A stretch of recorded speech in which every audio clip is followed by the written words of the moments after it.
सचिन पायलट कांग्रेस के लिए जरूरी या फिर मजबूरी? पायलट की बगावत या फिर वफादारी? चुनाव से पहले पायलट करेंगे क्या बड़ा?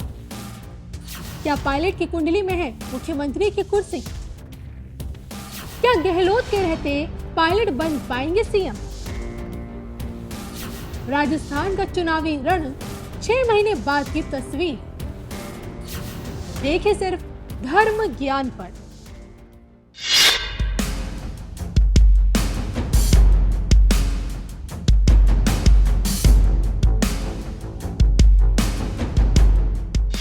नमस्कार, धर्म ज्ञान के दर्शकों का स्वागत है। मैं हूं आपके साथ कविता राणा और मेरे साथ मौजूद है आचार्य मयंक शर्मा जी। मयंक जी, स्वागत है आपका।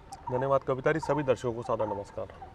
आज हम एक ऐसी राजनीतिक हस्ती का कुंडली विश्लेषण करने जा रहे हैं जिन्होंने इस वक्त अपने बगावती तेवरों के चलते आला कमान को टेंशन दे रखी है।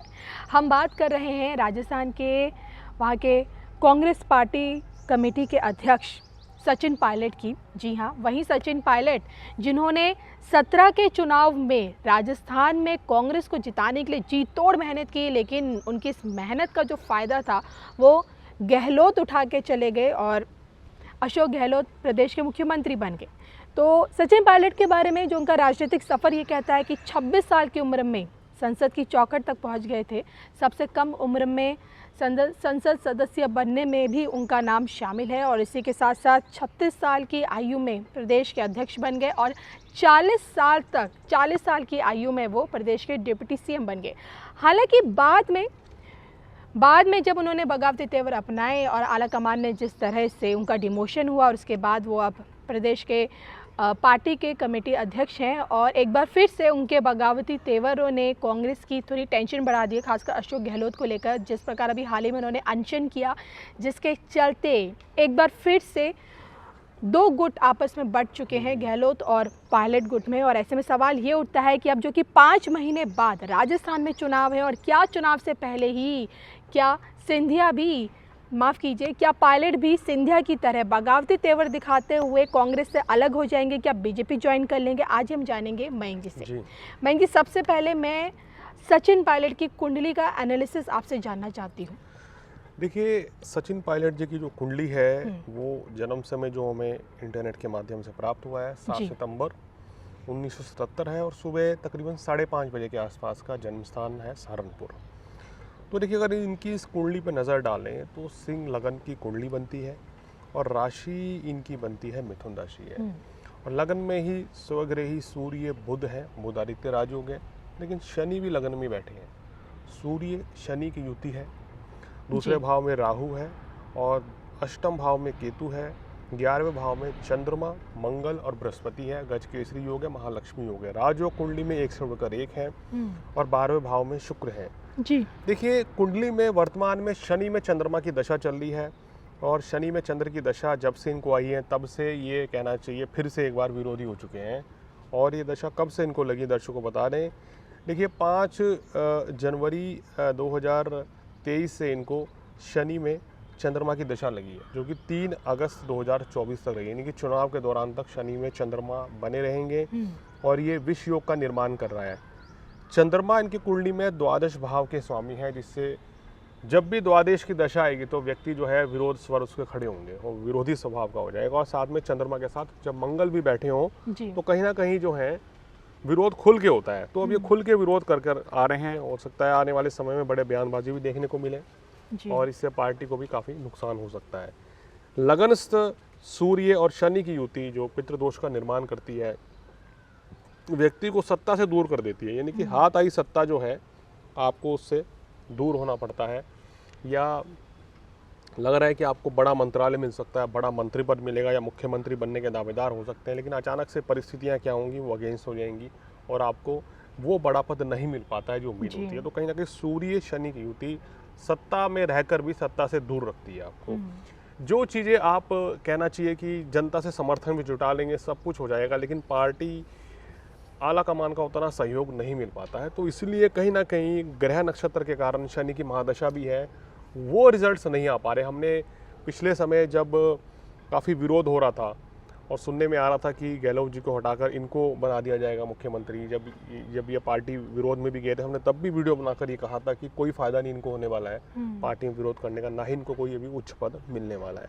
तो गृह स्थिति वर्तमान में भी उतनी बेहतर नहीं है, जो ये प्रयास कर रहे हैं वो उतना बेहतर रिजल्ट नहीं मिलने वाला है इनकी गृह स्थिति के अनुसार। तो जैसे कि खबरें आ रही हैं कि अब कांग्रेस के जो अगले हेमंत बिस्वा जो निकल के आएंगे वो अब सचिन पायलट के तौर पे देखे जाएंगे, तो क्या लगता है कि क्या जो अब इस तरह के जो राजनीतिक पंडित तमाम तरह के कयास जो लगा रहे हैं कि चुनाव से पहले ही पायलट कांग्रेस छोड़ के बीजेपी में चले जाएंगे, क्या ऐसा मुमकिन है?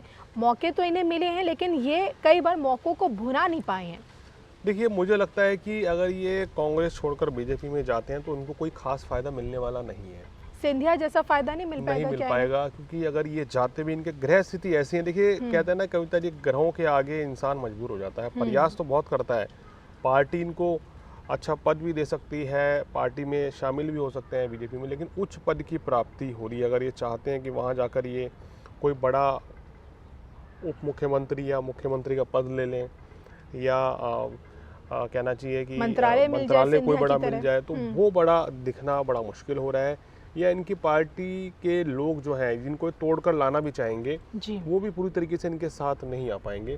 तो कहीं ना कहीं अभी उतना सहयोग जो है इनकी कुंडली में वो नहीं दिख पा रहा है। अगर पार्टी चेंज करते हैं तो इनको कोई खास फायदा नहीं होगा, अगर पार्टी में रह के ही ये गुटबाजी करेंगे तो भी कोई खास फायदा नहीं होगा। तो इसलिए इस समय विरोध के स्वर जगाना इनके लिए, वो इनकी बेहतरी के लिए नहीं साबित होता हुआ नजर आ रहा है। उससे पार्टी को भी काफ़ी अच्छा खासा आप देखेंगे राजस्थान में नुकसान हो सकता है इस चीज़ से।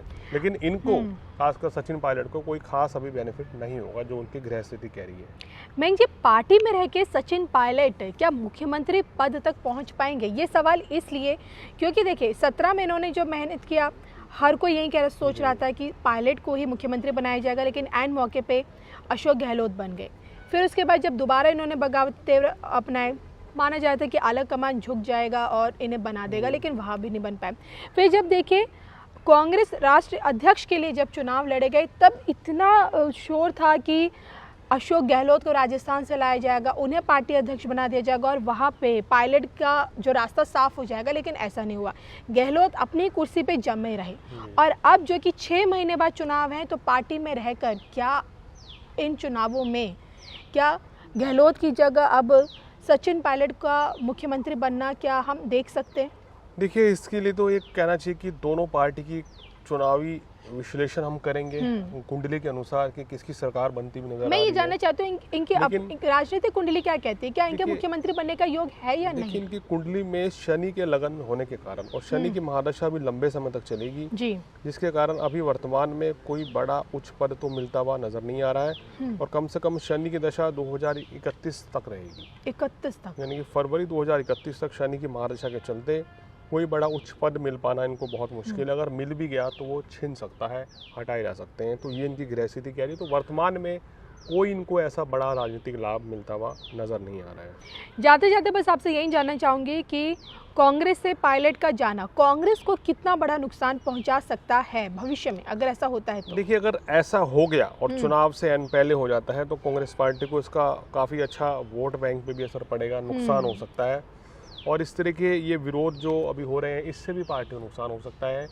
अगर कांग्रेस बेहतर प्रदर्शन करना चाहती है, ये भी अगर कांग्रेस में रह के कुछ बेहतर करना चाहते हैं, तो तभी इनके ग्रह नक्षत्र इनको सपोर्ट करेंगे। अदरवाइज तो पार्टी बदल के जाना या नई पार्टी बनाना या किसी तीसरी पार्टी में शामिल होने से इनको कोई खास फायदा नहीं मिलेगा, ना ही दूसरी पार्टी को फायदा मिलने वाला है। चलिए, तो ये हमने देखिए एक एस्ट्रोलॉजिकली तौर पे हमने मयंक शर्मा जी से डिस्कस किया कि खास तौर पे सचिन पायलट का मुख्यमंत्री बनने का जो ख्वाब है, क्या वो पूरा हो पाएगा, फिर चाहे कांग्रेस में रहकर हो या फिर बीजेपी में जाकर।